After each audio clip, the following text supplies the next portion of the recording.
Então, agora nós vamos finalizar essa parte da apostila 3, falando sobre. Vou concluir as reservas e também vou falar sobre os vícios de consentimento.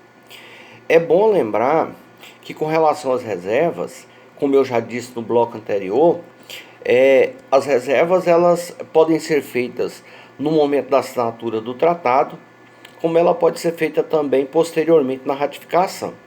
Assim como na hora da ratificação, o Estado também pode retirar as reservas que foram feitas lá. É como se o Estado tivesse dito que não queria uma parte, e quando chegasse aqui na hora da ratificação, o Congresso dissesse que inserisse aquela parte.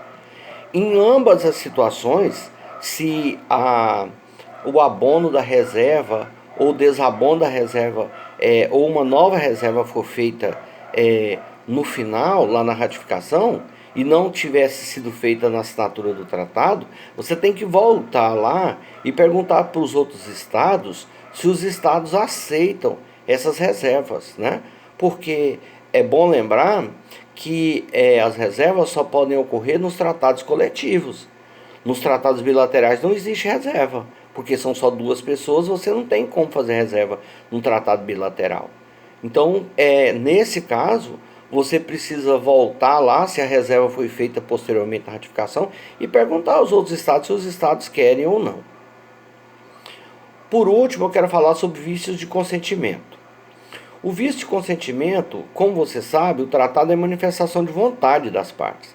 Então, como ele é manifestação de vontade das partes, ele precisa ser um ato pleno, ele não pode ter vício de consentimento, ele não pode ser feito mediante erro, dolo, coação. E eu quero falar aqui sobre alguns desses erros, alguns desses vícios de consentimento. Existe no item 15b erro, dolo, corrupção e coação sobre o negociador. Os casos em que a pessoa que fala em nome do Estado foi beneficiada com algum tipo de vantagem para assinar o tratado. E também esse erro pode ser feito mediante algum tipo de coação, algum tipo de suborno. Então, eu lembro que eu citei em sala de aula a, a coroação do Henrique V. Lembra que era comum durante a Idade Média que a igreja fosse até a coroação do rei, que o Papa fosse até a coroação do rei, a igreja católica fosse até a coroação do rei, e o Papa colocasse a coroa na cabeça do rei. Quando o Papa Pascoal II chegou lá na Inglaterra para coroar o Henrique V, ele descobriu que havia uma concordata para ele assinar, onde a igreja concordava que o rei Henrique V seria também o chefe da igreja. Como o Papa não aceitou essa concordata, o rei mandou prender ele. E ele ficou preso por alguns meses, se não me falha a memória, 2 ou 3 meses, e ele então depois assinou o tratado. Mas obviamente que esse tratado, essa concordata, que era um tratado específico, ela não pode ter validade porque ela foi feita mediante coação. E quando o Papa voltou para a Itália, ele cuidou de revogar essa concordata. Inclusive tinha uma cláusula onde o Papa se comprometia a não excomungar o rei, né?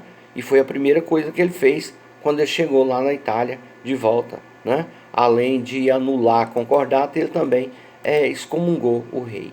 E a partir daí o Henrique V criou a Igreja Ortodoxa, onde o rei da Inglaterra também é chefe da igreja, né? A igreja anglicana, né? Como é até hoje, a rainha né, a chefe da igreja.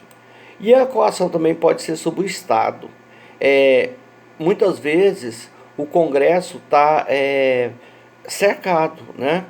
Houve uma guerra entre a Áustria, a Polônia, a Prússia e a Rússia, e eles cercaram a Polônia, e o Congresso estava cercado. Então eles entraram dentro do Congresso, levaram um documento para os senadores, para os deputados assinarem, onde a Polônia concordava em ceder um pedaço de terra para os países ganhadores. É óbvio que esse tratado também não tem grande validade, porque o Congresso estava debaixo de fogo cerrado, né? Se alguém discordasse, ele seria levado para fora e seria fuzilado. Então esse tipo de tratado também não pode ter validade, não pode ter nenhum tipo de seriedade no direito internacional, porque na verdade o Estado não tinha condições de negociar, não havia soberania naquele momento, tá? Na próxima etapa nós vamos falar da apostila 4, vamos concluir os tratados. Eu quero também comunicá-los que eu vou colocar atividade durante a semana e também vou marcar um horário para nos encontrar pelo aplicativo Zoom, para tirar as dúvidas. Então você lê a apostila, assiste os vídeos que foram disponibilizados, e nos dias que estão previstos para a aula, eu vou marcar para a gente se encontrar por aqui no aplicativo Zoom e tirar dúvidas para aqueles que tiverem interesse, obviamente, em estar lá para a gente conversar. Boa noite para vocês e até a próxima.